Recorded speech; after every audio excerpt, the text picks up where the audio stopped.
সর্বপ্রথম কিছু কথা বলার আগে দুই সেটা অভিযোগ এবং কি কথা, সেটা হলো যে আমাদের আজ পর্যন্ত এখনো আমাদের সাংগঠনিক সম্পাদক সাহেব ও বিরাট শাখা কমিটি আমাদেরকে দিতে পারেনি।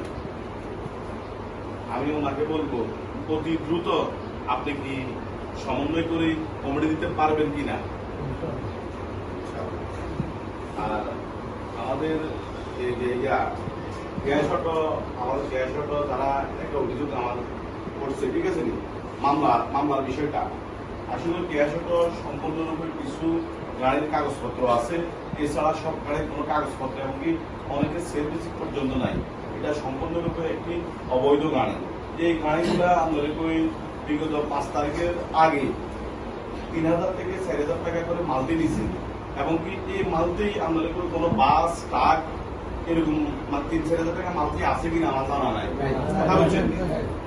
কিন্তু এই আমলিকের আমলে আমরা 3 থেকে 4000 টাকা তাদের থেকে মালতি নিছি, কিন্তু 5 তারিখের পরে আপনাদের থেকে কেউ মালতি নিছে 200 টাকা নিছে, কোন জায়গায় কোনো সান্দা নিছে নেয়নি। আর আপনারা অভিযোগ করছেন যে মামলা এখন যে দেয় আপনার গত এই বৃহস্পতিবার বুধবারে আপনার বিআরটির প্রধান যিনি আছে, বিআরটির প্রধান এই শাখায় আসবো, মানে কত চারণা এই জন্য কিছু গাড়ি উঠছে।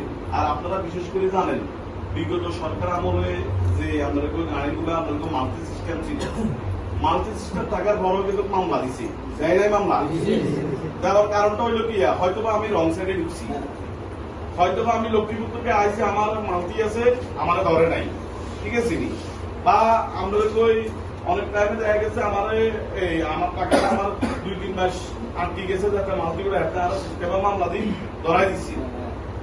এভাবেই করি আমরা বিগত আওয়ামী সরকারের বিগত 17 বছর আমাদের লাঞ্ছিত, তারপরে টোল টাকা পয়সা সকল কিছু দিয়েছে, কিন্তু 5 তারিখের পরে আপনারা কি বিএনপির কোনো অভিযোগ করতে পারবেন যে বিএনপি আমলে আমরা এখনো চাঁদা দিতে হয়? কোনো চাঁদা দিতে হয়নি, হয় না, কিন্তু আসলে কয়লা দুবে যায় না, ময়লা কাছে আসেনি।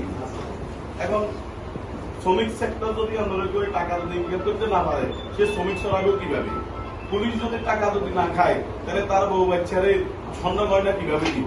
কথা আছে না, ঠিক আছে নি। 1 মণ দুধে যদি আমরা 1 ফোঁটা সোনা পড়ে, সব দুধ নষ্ট হয়ে যায়, ওইটা কি?